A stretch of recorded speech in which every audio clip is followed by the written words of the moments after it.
Hi అండి, నేను మహిమా చలపతి. మనందరి కోసం చూడండి ఒక టిప్స్ అయితే తీసుకొచ్చాను.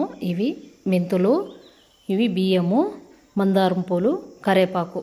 ఇవి వచ్చేసి మనకి ఊడిన ఎంటుకలు కూడా బాగా గ్రోత్గా రావాలంటే చూడండి, మనము స్నానానికి వెళ్ళే ముందు ఒక గంట తర్వాత వారానికి 2 సార్లు అయితే ఇవి ఇట్లా వాడితే మనకి ఒక గిన్నె తీసుకోనల్లా దాంట్లో మందారం పూలు వెనకాల కాడలు పీకేసి పైన పువ్వు వచ్చి ఉంటుంది కదా, అది తీసేసేయాల. తీసేసి కరేపాకు దీన్నైతే ఇట్లా ముందునే కడుక్కొనేసి ఇవన్నీ పెట్టేసుకోండి. అలా ముందునే నీట్గా దుమ్మంతా కడిగేసి పెట్టేసుకొనేసి ఒక గిన్నెలో అయితే వేసేసుకున్నాను. వారానికి 2 సార్లు మనం ఇట్లా చేసుకుంటే మనకి హెయిర్ ఊడిపోయిండేది కూడా బాగా గ్రోత్గా వస్తుంది. మెంతులు కొద్దిగా వేసేస్తున్నాను. బియ్యము ముందుగానే నానబెట్టినాను నేను.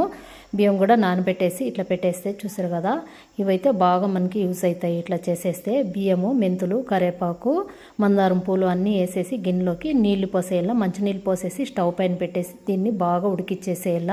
బాగా ఉడికించుకొనేసి మనం వారానికి 2 సార్లు ఇట్లా చేసుకొనేస్తే మనకి హెయిర్ గ్రోత్ అనేది బాగా వస్తుంది. ఊడిపోయిన హెయిర్ కూడా మనకి ఒత్తగా వచ్చేస్తుంది. చాలా బాగుంటుంది. మీరు కూడా ట్రై చేసి చూడండి. హెయిర్ ఫాల్ అయితే ఉంటుంది కదా ఎక్కువ, ఆ హెయిర్ ఫాల్ అయ్యే వాళ్ళు కూడాను హెయిర్ ఫాల్ అస్సలు కాదు, తగ్గిపోతుంది అంతా. ఇట్లా చేస్తా అంటే అందరి ఇళ్ళ దగ్గర అయితే మందారం పూలు ఉంటాయి కదా, మందారం పూలు తీసేసుకొనేసి ఇట్లా చేసేస్తే మనకి చాలా బాగుంటుంది. ఇట్లా బాగా ఉడికిచ్చేసేయాల. ఉడికిన తర్వాత వెంటనే ఆఫ్ చేసి స్టవ్ ఆఫ్ చేసిన తర్వాత మనము ఒక గిన్నె తీసుకొని వేరే గిన్నె సపరేట్గా ఇది వడగట్టేసేయాలంతా.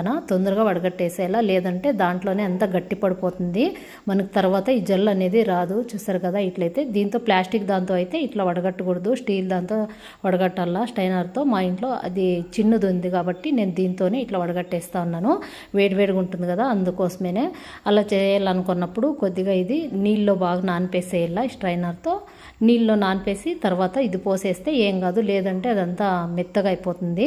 ఇట్లా ఒక స్పూన్ తీసేసుకొనేసి దాంట్లోకి అంతా ఇట్లా మనము నొక్కేస్తే ఈ జెల్ అనేది వచ్చేస్తుంది. చూసారు కదా, మేము ఇంట్లో అందరూ కూడా ఇదే వాడుతూ ఉంటాము. మాకు హెయిర్ ఫాల్ ఎక్కువ అయిపోతుంది. మనకి చుండ్రున్న హెయిర్ ఫాల్ అవుతా ఉన్నా కూడా మనకి హెయిర్ గ్రోత్ అంతా బాగా వచ్చేస్తుంది. ఇట్లా ట్రై చేసి చూడండి. అప్పుడప్పుడు ఇట్లా చేసేస్తా అంటే, లేదంటే మనం ఏం చేసినా కూడా ఎన్ని టిప్స్లు చేసినా కూడా ఇవి అస్సలు కాదు. ఒక సపరేట్ గిన్నెలోకి వేసేసుకొనేసి దాంట్లోకి కొద్దిగా ఆముదం వేసేసుకొనల్లా. ఆముదం పెట్టేసుకొనేసి మనము స్నానానికి ముందు ఇట్లా చేసుకొనేస్తే మనము వారానికి 2 సార్లు తల స్నానం చేస్తుంటాం కదా, అప్పుడు చేసినప్పుడు అంతా ఇట్లా పెట్టేసుకొనేస్తా అంటే చూడండి మనకి బాగా హెయిర్ గ్రోత్ వస్తుంది. హెయిర్ ఫాల్ ఆగిపోతుంది, చుండ్రు తగ్గిపోతుంది, వైట్ హెయిర్ కూడా తగ్గిపోతుంది. ఇట్లా బాగా మిక్స్ చేసేలా స్పూన్ తీసేసుకొనేసి చూసారు కదా, మా ఆయనకైతే ఇట్లా ఇదంతా ఇట్లా పెట్టేసి ఎంత బ్లాక్ అయిపోయిన హెయిర్ అంతానో చూడండి, అసలు వైట్ హెయిరే లేదు, బాగా ఒత్తగా ఉన్నాయి. చూసారు కదా, ఇట్లయితే చేస్తే మనము చాలా బాగుంటాయి. మీరు కూడా అంతే ఇలా చేయండి. ఈ వీడియో నచ్చితే లైక్ చేయండి, షేర్ చేయండి, సబ్స్క్రైబ్ చేయండి, ఫాలో కాండి.